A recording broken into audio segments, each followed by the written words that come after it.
Ladies and gentlemen, an NB Forum welcome for Stéphane Garelli. Come on! A cheer!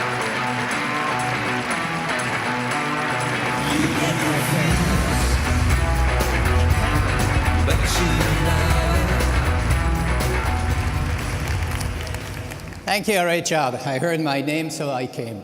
Ladies and gentlemen, it's a great pleasure to be here. I'm going to say a few words about the world economy in 30 minutes, so fasten your seatbelt. And there we go. Success in theory is very simple. What it means is that you have the management of efficiency on one side and the management of change on the other end. So far, so good. The problem is that the world is continuing to interfere with our strategy. And it interferes with the environment, the global economic environment. Number two, the technology. And number three, the values in society. And I'm going to look at how the world is interfering with our strategy and how it's going to make things to be quite different. First, good news. The world economy is in synchronized recovery. It's very good. If you look at everybody in Europe, it's going fine. We have positive growth a bit everywhere. I just want to show you that one of the fastest economies in Europe is Spain, 3.1%. And this is a country who didn't have a government for 8 months. No correlation. And then when you are looking at the United States of America, it's going fine. Latin America, even Brazil is growing. And when you are looking at Asia, it's okay. It's first time we have a synchronized economic recovery. Everything is fine. Inflation used to move a little bit, but then it is relatively subdued. This is where you are in Finland. Those are the countries which used to be above 2%, and they went down. We are not quite sure why. The United Kingdom is still up. And actually, everybody is looking at inflation to think whether it's going to come back or not. Let me remind you what inflation is all about. Inflation is paying 30 euro for an haircut, which used to cost 20 euros when you had hair. There is no personal experience there, okay? A very strange global economy when you are looking at things. It's very weird. You know, we have a huge amount of money created, and despite that, we have no inflation. We have huge technological innovation, and despite that, productivity is flat. It doesn't move. We have the economy improving, and despite that, the wages are stagnating. And when you are looking at government, they continue to run massive debt. And despite that, interest rates are low or negative. So when you are a professor of economics, you don't know what to teach anymore because it goes exactly in the wrong direction. But one day I received a very interesting advice from a banker, and he told me the following: please don't confuse me with facts. And then I said, you know, what do you mean by that? And I think that it was not joking. Actually, if you are looking at the animal spirit of Keynes, look at the situation. Tesla, very well known, $7 billion revenue last year, Ford, $151 billion. Production of Tesla, 76,000 cars, Ford, 6.7 million. And the value on the market of Tesla is 20% higher than Ford. This is crazy. And when you are looking at Amazon, the share is exploding. Jeff Bezos is becoming the wealthiest person in the world. And when you are looking on history, the revenues are going up, but they never make any profit. So somehow the world is different. Somehow we have to look at things in a much different way. And let's find out first, where do we come from? Where are the situation? All of you, you may remember that when we have an economic crisis, everybody goes back to Keynes and say, what did Keynes say? He said something very simple. He said, whenever things goes wrong, you print money, number one. Number two, with the money, you build something, if possible, a dam. Number three, you give wages to people, and with the money they have, they go in a shop, they buy something, and the economy recovers. So far, so good, ladies and gentlemen. This is Keynes theory in 30 seconds. What usually takes me about a year to teach at the university. But this is all what you need to know. What we have done, we have printed money. With the money, we have bailed out the government and the banks, and suddenly the money went backward. It went into the financial system. It didn't go into the shops, because if the money would have gone into the real economy, we would have inflation, not deflation. And I think it shows that the things went wrong. We are living in a society which is cash-rich and investment poor. The policy mix is, on one side, the monetary policy are expanding. On the other side, the budget policies are contracting. We are on austerity measures all the time. You know something about it in Finland. And really, the name of the game is people come back to us and they ask us, do we have money or not? Tell us. And this is a real challenge, because somehow we are always speaking about the fact that we have an employment of labor, which is important, but we have also an employment of money. We have a lot of money around, sitting around, not doing anything, negative interest rates almost, and we have to use this money to do something big. So who has money? Who has money in this world? Number one, the Sovereign Wealth Fund, but no doubt. If you are looking at the Arab world, you have a lot of money, Abu Dhabi, Adia, $828 billion. You have a lot of money also in China and Hong Kong sitting there. You have, of course, a lot of money in two different countries, Norway, which last week has passed the $1,000 billion mark, huge amount of money, and of course, Singapore with Temasek. Altogether, $5.8 trillion of money available in the sovereign funds. We have a lot of money in companies, cash and cash equivalent today. This is an estimate by Bloomberg, $1.7 trillion in the US, 1.3 in Europe. You see Japan, and you see the estimate globally. So money is there, no doubt, and we have to see what's going to happen with it. And we have also money with the people. A lot of people have money. The only problem is that they hide it. And I'm going to show you how. If you take your briefcase and you take 200 euros note, you can put in your briefcase $2.4 million. Ladies and gentlemen, if at home you have a large bed, and you should always have a large bed at home, you can put $100 million in banknotes under it. And if you have an hotel room, you can stack $12 billion of banknotes into it. So we have a lot of money, but this money doesn't do anything real, and we have to see how we can solve the situation. And at that stage, ladies and gentlemen, at that stage came President Trump's magical mystery tour.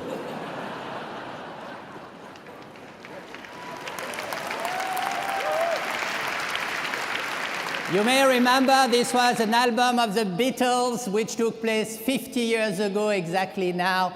Quite extraordinary. So what does he say? It's not that stupid, you know. The blueprint: cut corporate taxes down to 20%. Number two, deregulate bank and administration. Number three, invest in infrastructure between $550 billion and $1,000 billion, depending on which day of the week he's speaking. Defense spending on the by 10%. I think a lot of it makes a lot of sense. If you are looking at his real issue is that a lot of money are outside the United States of America and not coming back because the corporate taxes are too high, $1.3 trillion abroad, 50 US companies, and 5 US tech companies. This is the amount of cash available by those companies. The big one, of course, Apple, Microsoft, Alphabet, Cisco, and Oracle. This is the money available. But where is this money? These profits accumulated mainly abroad. 93% of the profit of Apple are abroad and 90% of Microsoft. How do you make this money going back? And especially, how are we going to use this money? And this is a challenge we are going to see. The next one is a huge revolution in taxation. It will come in the US maybe in December. It's coming worldwide. It's going to have a huge influence on our business, territorial reporting. We will have to report revenues and money where we make it and not where the company is registered. You make money in Germany, you pay in Germany. The second, transparency. The third one is equality of treatment between local and global companies. The fourth one is peer review. Everybody will have the possibility to look at what you are doing. But the big issue is that there is no tax rate harmonization. Every country will have the possibility to put the tax rate they want, and it means that tax rate competition is going to increase. Then the president wants to reform the administration, the Dodd-Frank Act, which is how companies are going to deal with administration, paying about $743 billion a year in administrative costs which are useless. I give you one example. In the Dodd-Frank Act, you have something which is called the Volcker Rule. The Volcker Rule is how banks are investing their own money. The Volcker Rule, ladies and gentlemen, is 297,000 words long. How do you survive 297,000 words long? As a means of comparison, I want to show you that the Old New Testament is 181,000 words long. And it gives you a lot more hope.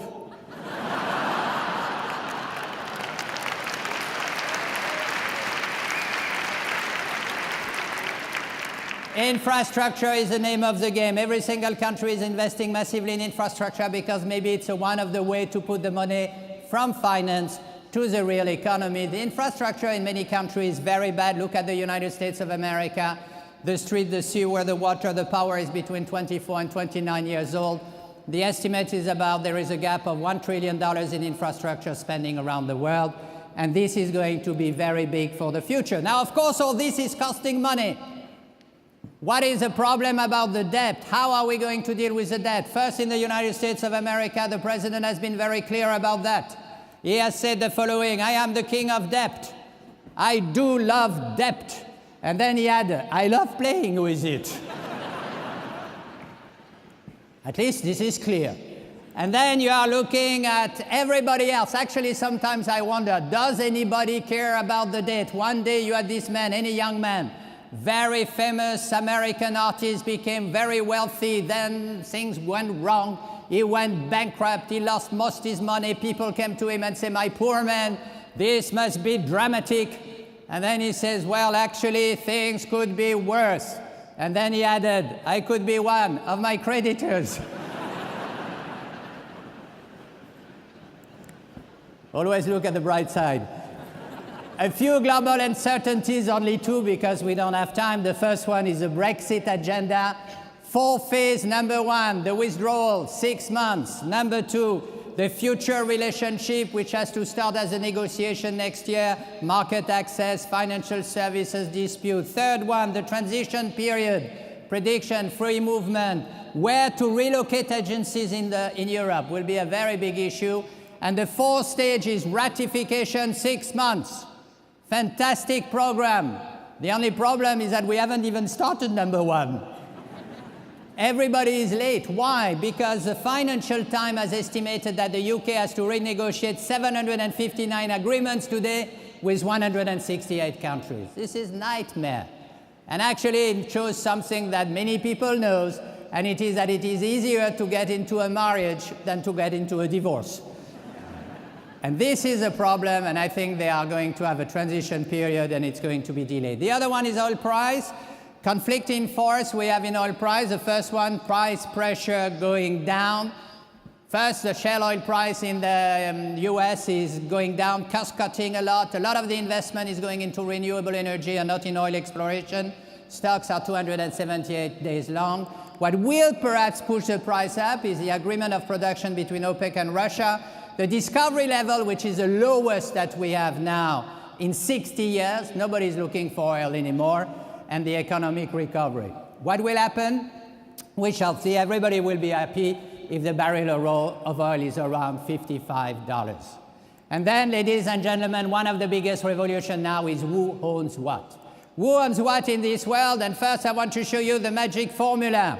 You can start to write down. The magic formula in globalization is the following. Globalization plus a lot of cash amounted everywhere around the world, plus tax optimization means an explosion in mergers and acquisition and consolidation. You don't know what to do with your money abroad? You invest in buying companies. We had almost $1.5 trillion of M&A during simply the first half of this year. This is a record. We have never had so much. Keep in mind, M&A stands also for murder and assassination. You buy and you kill. The big revolution in corporate ownership is the amount of new company hitting the global economy, the new brand, the new markets. All these names are companies which we didn't know 15 years ago. They are very efficient, and we need to know more about them. We need to know more about China, China buying the rest of the world. And so far, we thought it was state-owned enterprise in China. That's not true. Actually, you have a lot now of outbound mergers and acquisition, $225 billion, and 20% of that is made by private company now. the four I'm mentioning on those slides. So it's not anymore the state buying, it's private Chinese company which are buying company all over the world. And there is even more money coming in. SoftBank, which is Japanese, had a private equity fund of $93 billion to buy company abroad. Alibaba has a money market fund of $165 billion. We are speaking about big, big money which is available around the world. And the question becomes very quickly, who is doing what today in this world where everybody consolidates, everybody is buying something else? Take Amazon. Amazon is now a world leader in cloud computing. Amazon is going into retail food. Look at Alphabet and Facebook. They have 75% of world advertising online today. Look at Tesla. It's a world leader in batteries. Look at Apple. Apple is going to become this year one of the leading, if not the biggest, watch producer in the world. 24 million watches, which is exactly the equivalent of the watch production of the entire industry in Switzerland. And finally, look at this one, Ant Financial, which maybe you don't know. This is the electronic payment company of Alibaba. Ant Financial is 16 times larger than PayPal, 16 times larger than PayPal. We are speaking about huge numbers, and the world is changing very quickly. And it's changing so quickly that the central banks are saying, well, why not me? Why can't I buy shares anymore? And the central banks start to buy shares of company, and this is disquieting. The Bank of Japan is owning shares in 200 of the 225 Nikkei shares. The Bank of Switzerland is doing the same, $130 billion. The problem is also that this is not done in full transparency. One day, Alan Greenspan, the chairman of the Fed at the time, was invited for an hearing at the US Senate. At the end of the hearing, the chairman of the commission has said, "Thank you very much, Mr. Greenspan. I think we have been very understanding about what you said." And Alan Greenspan said the following, "Mr. Chairman, if I seem unduly clear to you," and then he added, "you must have misunderstood what I said." You know, this is, you have to be Greenspan to do that. Okay, still alive? Technology becomes intelligent. This is the second big revolution we're having today. Robots are outperforming humans everywhere. We have a world champion in chess. We have a world champion in Go, which is a robot. And even better, we have a world champion today, is a robot in playing poker. Huge revolution, because in playing poker, you have to lie. And up to now, we could be lying better than robots. If we cannot lie anymore, where is our added value? Jobs are going to be attacked almost everywhere, and then if this is such a revolution, somebody like Bill Gates is going to say, tax them. The only problem is, what is a robot? Is it an android? Is it a machine? Is it a computer program? What is a robot? And as long as we don't define what is a robot, we will have a problem. Humans are vulnerable for robots because robots are fast reprogramming. They can reprogram themselves every day. We humans are a bit more slow in reprogramming ourselves. It takes more time, and this is where we have really the big weakness compared to robots. And then we are looking at the competencies, and we have the little guy which is being interviewed, and the HR manager is saying, we are looking for someone with your exact qualifications, but a robot version. And this is coming more and more, and I think we will have to be careful. But keep in mind, despite everything, robots are also vulnerable. They have a lot of competence, but robots do not have comprehension. They do not understand. Even the world champion in chess doesn't know he's playing chess and doesn't know he's a world champion.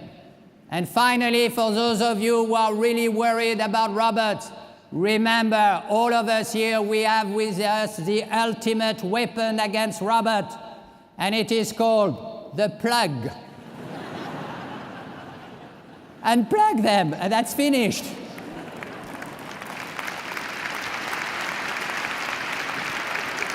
And then the impact on jobs is going to be interesting, because when we have been globalizing the economy, we have been assuring blue-collar jobs to get access to cheaper workers, cheaper engineers.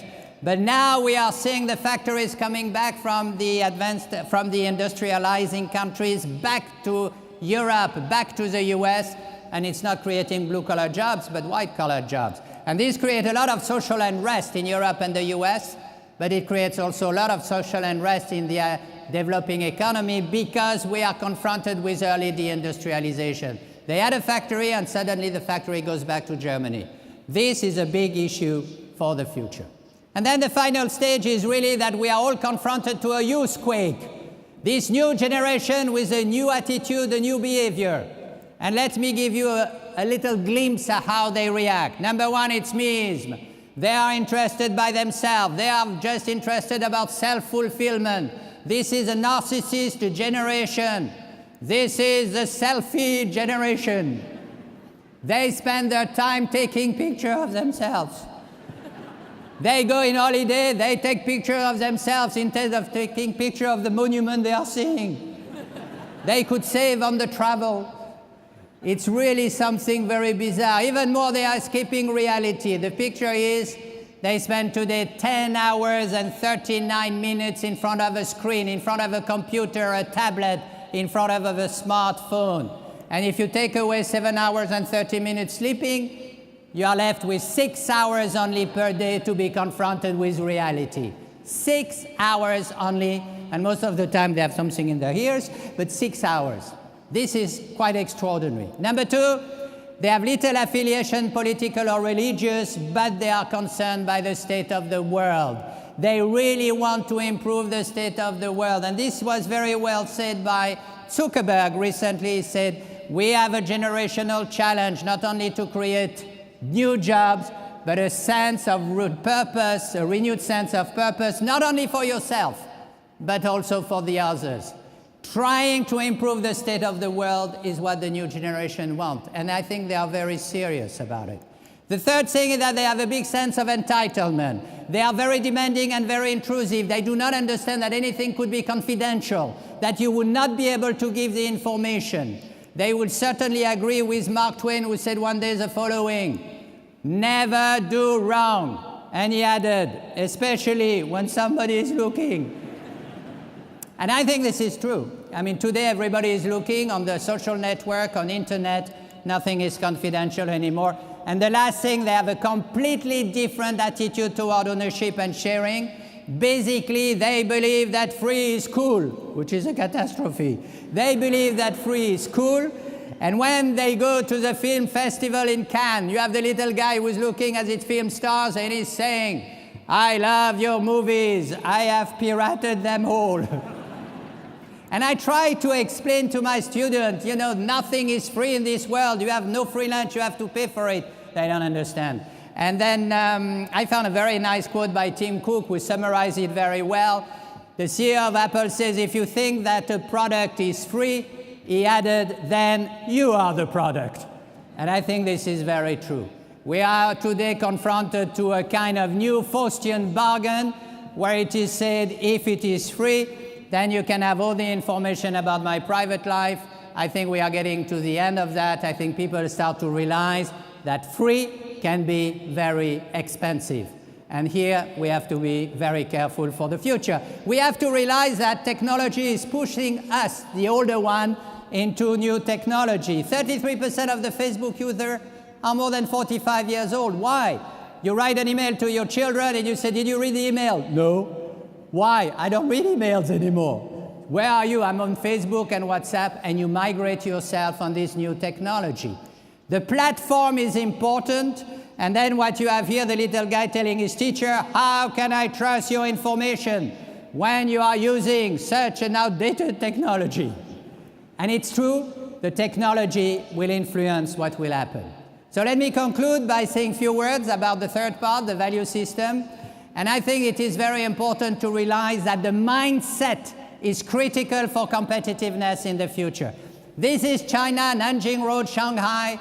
People go in China, Nanjing Road, Shanghai, and they ask our Chinese friends, what are the keywords which reflect best your value system? Answer by Chinese people, work hard and get rich. 68% of them in a Gallup opinion poll. Ladies and gentlemen, during the weekend, I propose the following. Go back home, call your children and say, come here, I have to speak to you. I have heard that in China the name of the game is work hard and get rich. What about you? Do you recognize yourself in this value system? What will they say? They say, actually, you can forget about the first part of the sentence, which is totally uninteresting, and let's immediately go to the essential. Let's get rich, and we have a generation of quick money. And then, ladies and gentlemen, you are going to see the younger generation, the small one. You tell them in China, work hard and get rich. What about you? Do you recognize yourself in this value system? They are going to look at you and they say, well, actually, work hard, no. Actually, I don't even want to get rich. And you're going to say, what? You don't want to work hard? You don't want to get rich? You don't want to build your own house? And they are going to look at you in the eyes and they are going to tell you, Mom, Dad, why do you want me to work hard like an idiot to build my own house? While you have already done it. All I have to do is just to wait.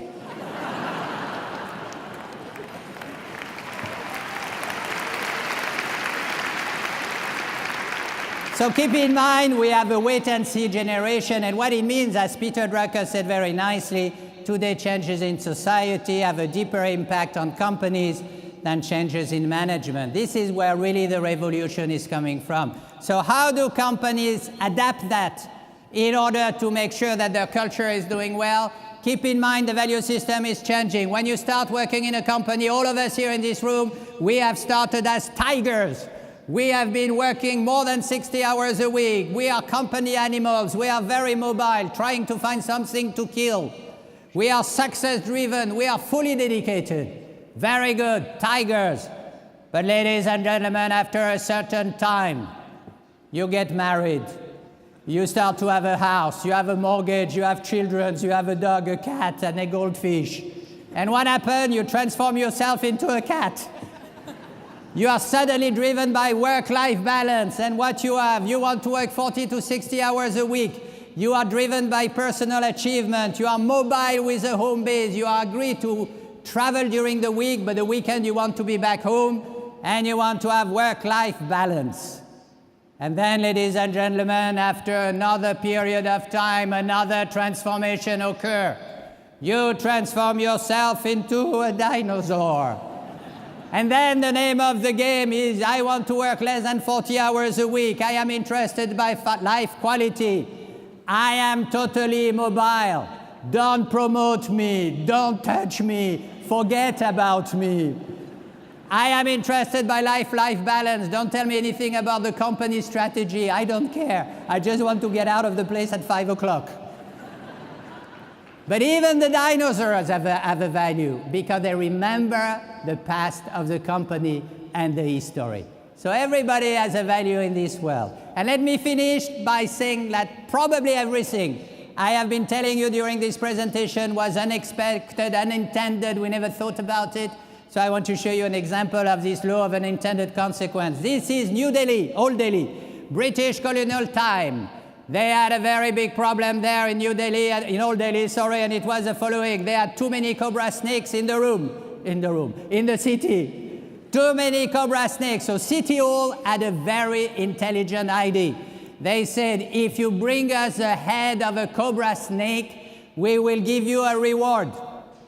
The problem is that our Indians are intelligent, very intelligent people. And what have they done? They start to breed cobra snakes at home,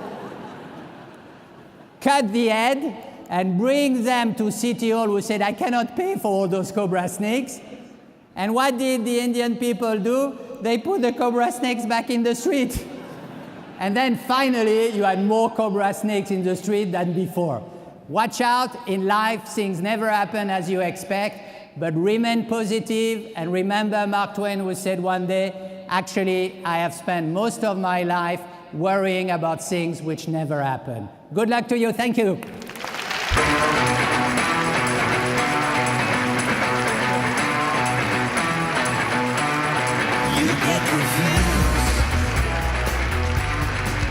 One question. With all that you have just outlined, Yes, sir. all the threats and promises and dangers, should we be optimistic or pessimistic? It's a good question. You don't have another one? I think, no kidding. It's a bit what I said now. I think the name of the game is to be, yes, where is he? It's to be, stay there. Well, it's to be optimistic. It's frankly to believe that we are here to solve problems. You always have problems in life. Stop worrying too much, because if you worry, the other ones will worry. So I always said, you know, if you are a leader and you don't know where you are going, don't tell it. Just go until you find out. And when you find out, you tell everybody that's where we wanted to go. And finally, make sure that the people around you are happy. I mean, you know, what the hell to go to a job if you don't make people happy and if you don't give them the hope of a better life?